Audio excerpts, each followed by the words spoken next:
السلام عليكم ورحمة الله وبركاته. درس اليوم هو المقاومة الكهربائية لا ريزيستانس إلكتريك، موجه لتلاميذ السنة الأولى إعدادي.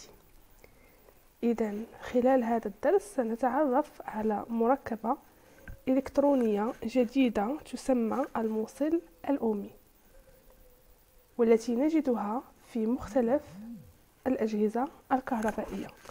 إذا عندنا هنا في الصورة صفيحة إلكترونية لجهاز كهربائي ما. إذا نلاحظ على هذه الصفيحة مركبات جديدة، هي هذه اللي كيتواجدوا عليها ألوان، إذا عليها حلقات بألوان. إذا إذا كان فايت لكم سبق شفتوا شي جهاز كهربائي مثلا مذياع أو أي جهاز كهربائي قديم وفتحتوه، غادي تلقاو هاد المركبات الصغيرة هادو اللي كندير عليهم دابا انا بالأحمر هادو. دونك هادو كيتسموا موصلات أومية، مفرد موصل أومي. إذا اشنا هو الدور ديالها في الدارة الكهربائية؟ هذا هو اللي غادي نشوفوه خلال درس اليوم.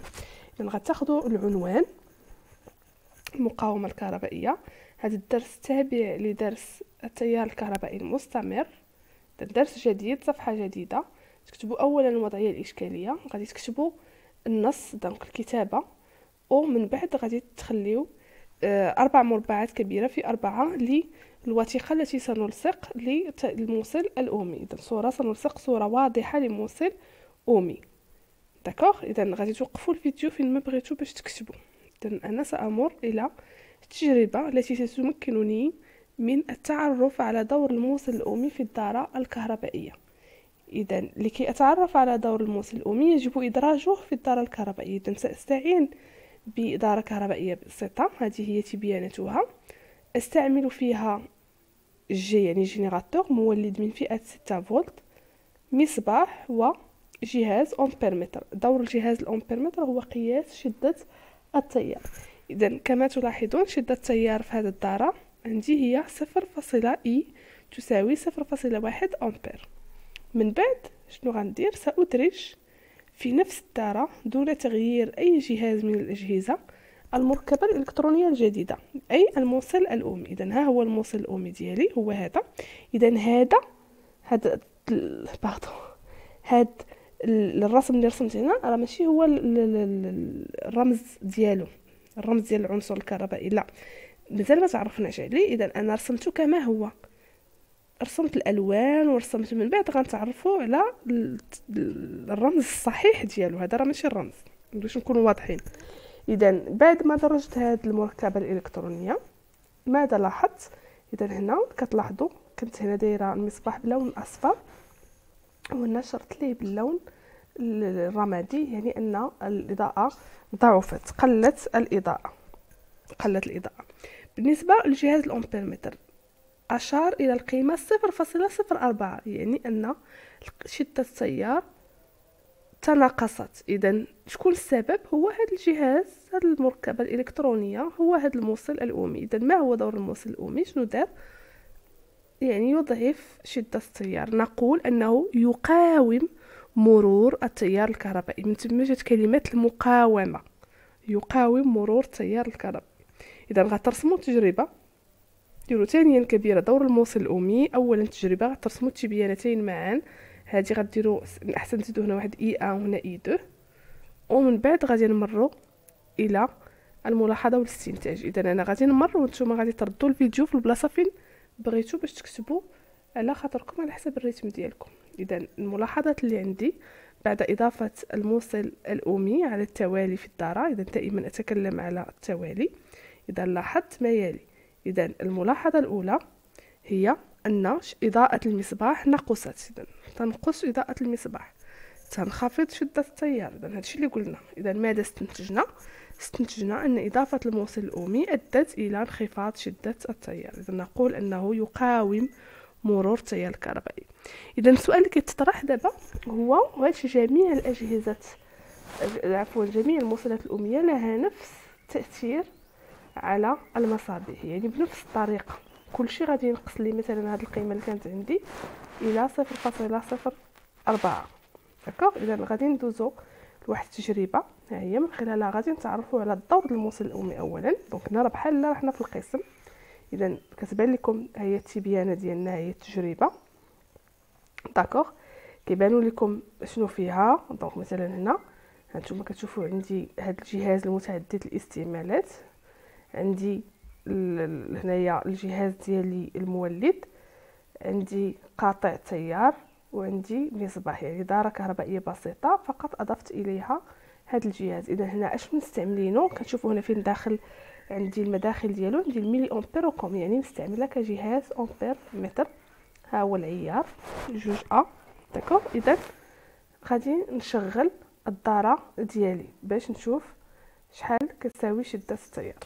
إذا هنا في التجربة اللي قدمنا عندنا دارة كهربائية بسيطة، مصباح واحد مع جهاز متعدد القياسات مستعمل في هذه الحالة كجهاز أمبيرمتر للقياس ومدرج دائما على التوالي. إذا كتشوفوا معايا هنا هذا الزر مضبوط على أ. المداخل المستعملة هي كوم بالنسبة للقطب السالب وميلي أمبير بالنسبة للقطب الموجب. إذا أشنو غنديرو هنا في خلال هذه التجربة؟ أولا غادي نشغل الدارة ديالي داكوغ، هي شغلتها. إذا شدة التيار كتساوي 0.92. إذا أشنو غندير؟ غنحيد هاد القاطع ديال التيار وغندير مكانه الموصل الأمي الأول ثم الموصل الأمي الثاني، باش نشوف واش جميع الموصلات الأمية لها نفس التأثير أم تختلف من موصل إلى آخر. إذا على بركة الله ندير الموصل الأمي الأول. إذا ماذا ألاحظ أن شدة التيار أصبحت 0.06. إذا تناقصت شدة التيار الكهربائي. دابا غادي نغير، غادي ندوز للموصل الأمي الثاني. إذا نحيد هاد أول R1 وندوز ل R2. إذا نعم، إذا شحال كم أصبحت هنايا شدة التيار؟ أصبحت 0.02. إذا بجوج كينقصوا من شدة التيار، يقاومون مرور التيار الكهربائي، يخفضون من شدة التيار ولكن بطريقة مختلفة. إذا هذا الموصل الأمي الثاني يقاوم أكثر من الموصل الأمي الأول. نتعرف على قيمة مقاومة كل موصل أمي، هادشي اللي غنشوفو في الفقرة الموالية بعد التعريف. اذا غندوزو للتعريف دابا. اذا كما شفنا هو هذه المركبه الالكترونيه عندها قطبين، اذا غنسميوها ثنائي قطب. يتميز بماذا؟ بمقاومته للتيار الكهربائي. اذا يتميز بمقدار فيزيائي يسمى المقاومه الكهربائيه باللغه الفرنسيه ريزيستانس الكتريك. اذا هاد القوسين هنايا راه كيجمعوا الكلمتين ريزيستانس اي الكتريك.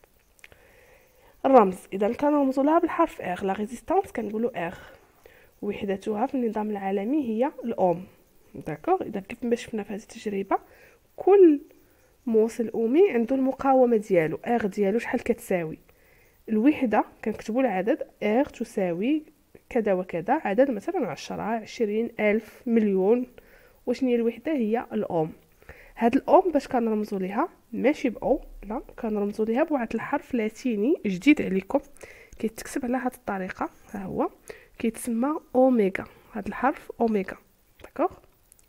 بالنسبه للموصل الاومي اذا كان دابا من هنا لقدام غنبقى نسميه غير المقاومه الكهربائيه، المقاومه او المقاومه بحال.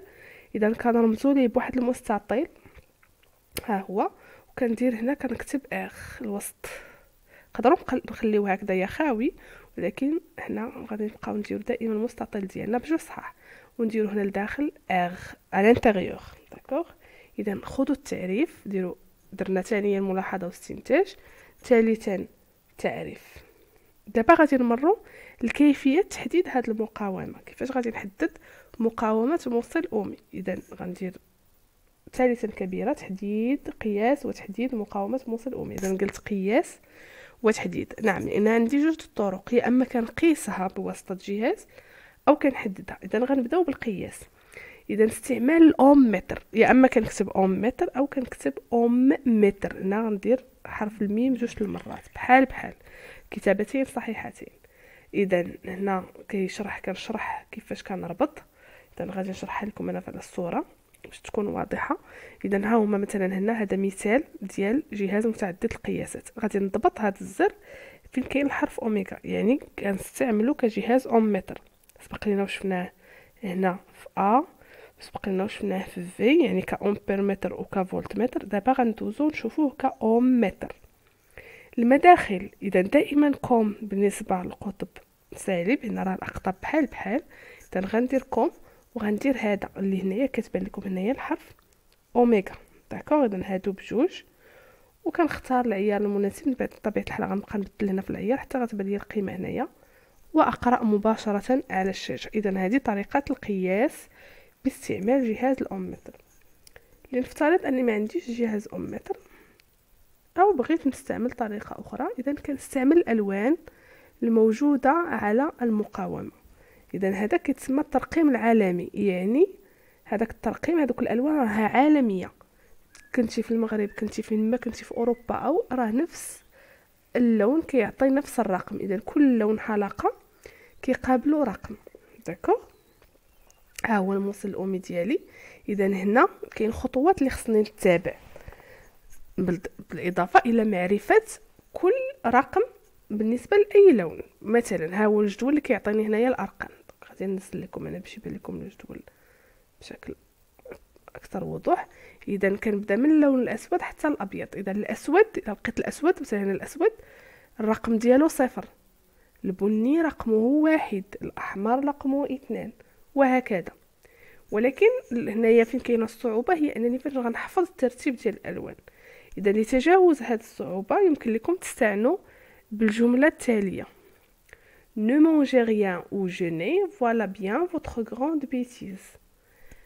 انتم غتحفظوا هذه الجمله، ليس لمعناها ولكن الهدف منها هو الحرف الاول من كل كلمه. اذا هنا نو كتعطيني ان لا كولور نوار، كنحط انا الجمله ديالي قدامي وكنجبد منها الالوان نوار، مارون، روج او اورانج اي انسي دو سويت. داكوغ، نتوما عقلوا ليا غير هنا مثلا في، عقلوا على لو فير كيسبق لو فيولي، الخضر هو الاول، اللون الاخضر هو الاول، وهنا اخر لون هو الابيض، يعني باللي كاينه الوسط هنا راه ديال الازرق. كتحط الجمله ديالك وكتحط هنا 0 1 2 3 حتى ل9.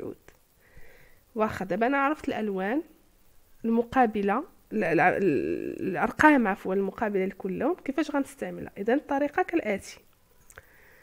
اذا اولا الوضع ديال جهاز الموصل الأومي ديال هذيك المركبه خاص تكون الحلقات على اليسار كيف ما هنا في الصوره شتي، هادو اللي مقاربين على اليسار ديالك، يدك اليسرى كتشوف فيهم. هذه اللي كتكون يا اما باللون الذهبي او اللون الفضي كتعطيك يا اما 5% او 10%. هذه الدقه، هذه ما تهتموش بها. اللي كيعطينا قيمه المقاومه هما هاد الثلاثه، هاد الواله، هاد الثلاثه، الاولى الثانيه الثالثه.